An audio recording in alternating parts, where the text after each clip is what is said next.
Hey there, we're the Stewarts.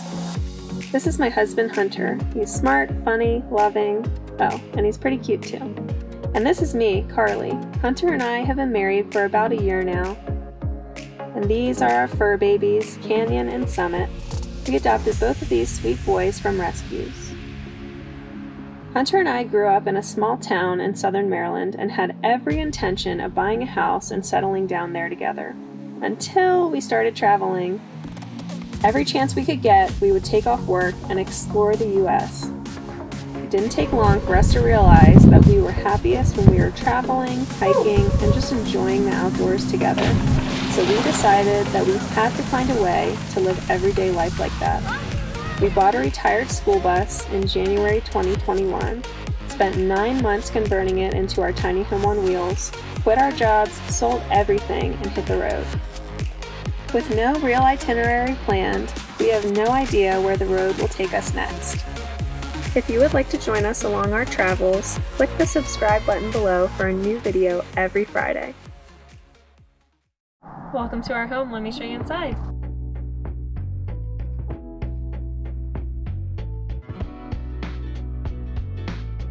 We chose cedar tongue and groove for our ceiling because we really liked the look of it and the smell of it. The only thing we did to the cedar was put a coat of polyurethane on top, and it made it a little darker, but we really like how it turned out. We chose vinyl plank flooring that was waterproof and pet-proof because of the dogs. We decided to put 2 pull-out couches on each side of the bus. They are both almost 7 feet in length. This was for people visiting us and also for the dogs to sleep on. And we decided to go with the design from Mike from Navigation Nowhere and how he did his couches, and we think it worked out really well. They're comfy. We chose rope handles so that it wouldn't catch you anywhere or the dogs walking by, so it would be something soft. And then we also have outlets and USBs built into the couches. This is our Mr. Cool mini split. It has heat and air conditioning. Before the bus conversion, we lived in a 30-foot tow-behind camper for about a year and a half, and we really did not want another RV overhead AC unit that was really loud and really power hungry. In our camper, we had a dinette, and we decided to go a different route in the bus. We have a bar style table that we use to eat meals and also work on our laptops, and our stools underneath have storage built in. Live edge countertops were something we knew we wanted in our bus because we love the look of them. All 3 pieces in our bus are from the same tree. It's black walnut, and it was actually local to where we were doing the bus build. Our friend John Kidd from the Renaissance Mill milled these logs, sanded them, and finished them with epoxy. We love how they turned out, and we're super, super happy with them. We got all of our kitchen cabinets from Lowe's, and we chose to have a large size sink, a regular house size sink. We really got frustrated with our tiny sink in our camper, so this has been a luxury. Our water faucet here for washing dishes, and as well as our shower head, that water goes through a 2-stage filter system. And this is our drinking water spigot. Same with the dog's water. It goes through a 7-stage reverse osmosis system. Our fridge is a 12-volt apartment-sized fridge. We have a ton of space inside, which allows us to stock up at Walmart every 2 weeks and completely pack it full. The biggest thing that takes up space in our fridge is this giant container here, which is our homemade dog food that we do in our Instant Pot. It's been super efficient. It doesn't draw much power at all, which has been great, and another thing that is a luxury compared to what we had in the camper. Over here we have an RV stove, something that we really liked in our camper, and we love it here too. It's been great for cooking and baking. We used Black River Rock for a hot plate on the side, and we kind of wanted to put it all around the stove to shield the live edge from any warping with the heat or movement of the stove. This was left over from our shower floor. On this wall we have a bunch of different things. So here's our remote for our Mr. Cool unit. We also have the control for our diesel heater. This shows us how we're doing on propane. This is our Truma switch. We can put it on comfort mode, which is really nice, so you don't get that shot of cold water. You just have to flick that on before you go to take a shower or wash the dishes with hot water. And then the other two things here are dimmer switches for the lights. We have up lighting behind the wire coverings and low lighting underneath our cabinets. Yet another decision that was based off of the camper. Our camper had overhead lighting that was really harsh on our eyes at night, so we decided to use this indirect lighting to avoid that. We decided to use this area for storage. Our first two drawers are our pantry, the next drawer is cleaning supplies, and the next drawer is bathroom supplies. Up here on this shelf we have our curtains for the windshield at night, dog bowls and dog toys, towels and toilet paper, and then this whole side is our closet. Hunter has the first two drawers for his clothes, and I have the bottom two drawers for my clothes. Throughout the bus we used a lot of pallet wood, which was free from local businesses. We built this barn door for our bathroom door. We didn't want to have something that opened up into the hallway, and we used drawer slides to make it slide open and closed. We decided to do that because the barn door hardware would have been hanging up here, and Hunter and I are both very tall, so we wanted to avoid having anything in this area where we'd be walking into the bathroom. For our composting toilet, we decided to go with Separate. We compared a lot of different composting toilet brands and decided that this one would be the best for us. For our shower walls, we used corrugated roofing tin from Lowe's. It was really inexpensive and we're really happy with the look of it. We used black river rock for the bathroom floor, and we always keep our doggy water bowl in the shower since it spills a lot while we drive around. We replaced the emergency exit hatches with skylights to let in natural light even when we have our curtains down. On this wall we have our dimmer switches. One is for the bathroom, the other is for the bedroom, and we also have our Victron display. Hunter's mom and I made the curtains together, and we put Reflectix inside of the curtains to help with insulating the windows. In the very back of the bus we have our queen size bed, and underneath our bed we have 110 gallons of fresh water.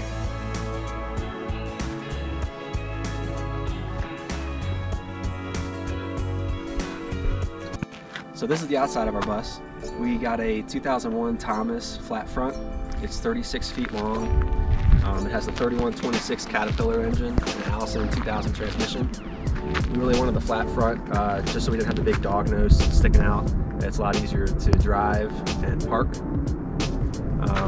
We put LED headlights in the front. They're super bright, and we actually got the ones that have the grid pattern in them, so it melts snow. It'll actually heat up and melt the snow and the ice if we're driving through cold places. We wanted to keep the original bus door, but we didn't want it to have the bifold in it, and we wanted it to be locked up tight. So we bolted the two halves together, added this C-channel to the side, and then put in a regular household deadbolt. We were lucky enough to get a bus that already had storage on both sides. We have two bays on this side and one bay on the other side.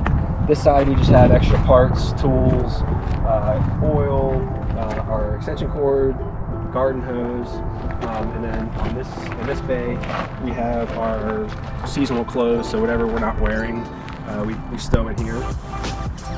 Moving back, we opted to get the Truma AquaGo water heater.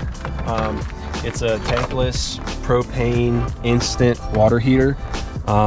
It was more expensive than the other options, but we knew we were going to be in colder climates and we knew we were going to be living in it full time, and so we didn't want to cut cost.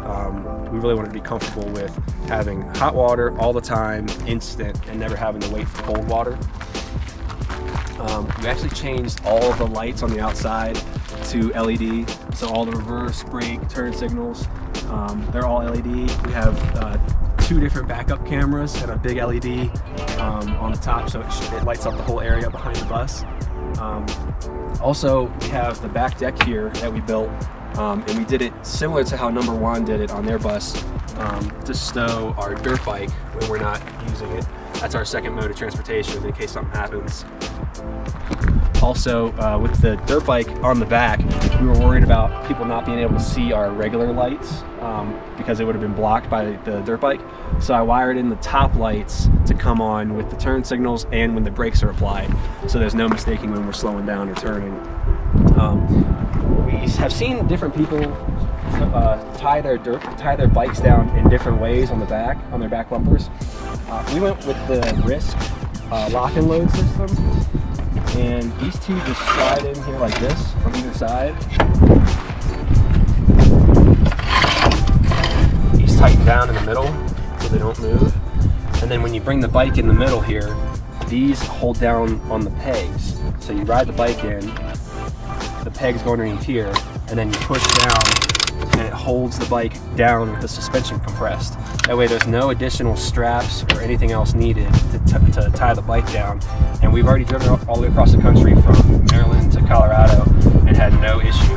And then when you want to take it off, you just push down on them and the bike comes back up, and then roll the bike out down a ramp, and then you take these off. Then you can use the back deck for anything. In the back, underneath our bed, is where all of our electronics and water tanks, hot water heater, batteries, where everything lives. We wanted to do that so we really wouldn't have to worry about it while we're inside the bus. You really just get to it from the outside of the bus. But we have two Orions, Orion from Victron, and they're both DC to DC chargers. So we have a total of 60 amps that are alternated, can charge our house bank batteries. And then also we have 4 solar panels on the roof, which is actually, it's just under 1,400 watts total of solar. And then we have them wired into 2 different banks in series, and then each bank goes to its own charge controller from Victron, and they're both 100 volt 50 amp chargers. We have the Multi-Plus from Victron, and then we have the distribution bar and the servo. We have 5 Battleborn batteries, 100 amp hour each, so we have 500 amp hour bank total. And then we have our freshwater pump and accumulator tank back here, and that's, we got a doggy.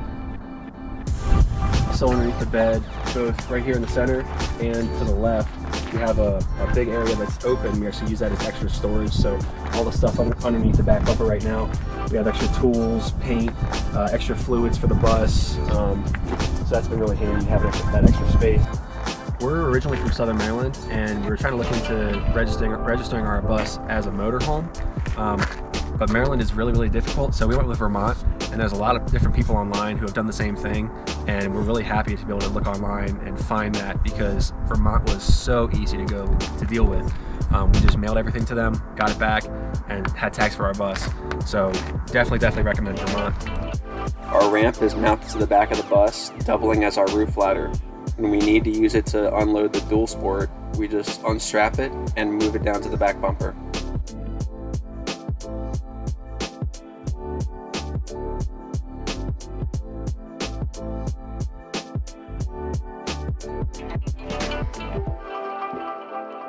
For our second vehicle, in case anything happens to the bus or we need to run out to the grocery store or something without moving the bus, we got a WR250R Yamaha. It's a street legal dual sport. Yamaha builds them this way. They come with mirrors, turn signals, speedometer, everything you need to be legal for the road. So it's tagged and insured, and it's been great. I love riding off-road. Carly got her motorcycle license, so we both can ride it, and it has been so much fun. It's so much fun having it on the back and not having to tow a vehicle behind us. So we definitely wouldn't change a thing. Down the road, we might get something more if we need it, but right now this is plenty for us. So definitely glad we made this decision. Over on this side of the bus, the other storage unit, we decided to put the outside unit of the air conditioning in here from Mr. Cool. It's nice that it stays pretty much hidden in here so you can't see it from outside the bus besides through the grate where the hot air is expelled. We also have a backup generator, which we really have never used. We have so much solar that we don't really need the generator, so we might actually end up taking that off eventually. And then behind the air conditioning unit, we have an air compressor on board. So that powers our air ride seat for the driver's seat, and we also have an air line if we ever need to air up tires or power tools or anything else like that. And then in this compartment, we have our bus batteries for starting the engine. All of our house batteries are in the back underneath the bed. And then on the back corner of the bus, we have our water fill and our 30 amp plug in case we ever get at a campground or need to plug in at a friend's house. So we have all the connections as a typical motorhome would. On our bus, we decided to have the stove and the water heater run off propane. So underneath the bus, we have 2 propane tanks stowed underneath here and a rack that we welded up with steel. It's great because they're out of the way, and we have a total of 40 pounds of propane, which will last us a long time. On this side of the bus, underneath, we have our 50-gallon gray water tank. Everything from the shower, the urine diverter, and the sink are plumbed directly into it. For our solar panels, we decided to mount them using a rack system. We built it all out of aluminum. A friend of mine, he works with aluminum and stainless as a full-time job, so he was nice enough to help us fabricate the whole thing up, weld everything. The welds look absolutely beautiful. We actually welded hinges on this side of the rack, and what our plan is eventually we're going to have electric actuators so we can lift the one side of the rack up to point the solar panels towards the sun, so we can really get the most sun in the winter and when the sun is setting, like right now. But so far we have so much solar that it really hasn't been an issue, so it kind of hit lower on our priority list when we were building the bus, so we'll come back and revisit that when we have the time. We have 4 solar panels on the other side. They come out to be right underneath 1,400 watts total combined. And then we have a small deck on this side, just enough to get up there to clean the solar panels and walk up to the front of the bus if we need to for anything else. But we don't actually plan on spending any time up there. We have 2 dogs and we don't really want to spend time up there away from them. So that pretty much sums up our bus. Thanks for checking out our video. We hope you guys enjoyed the tour. Please be sure to like, subscribe, and be on the lookout for a new video next Friday.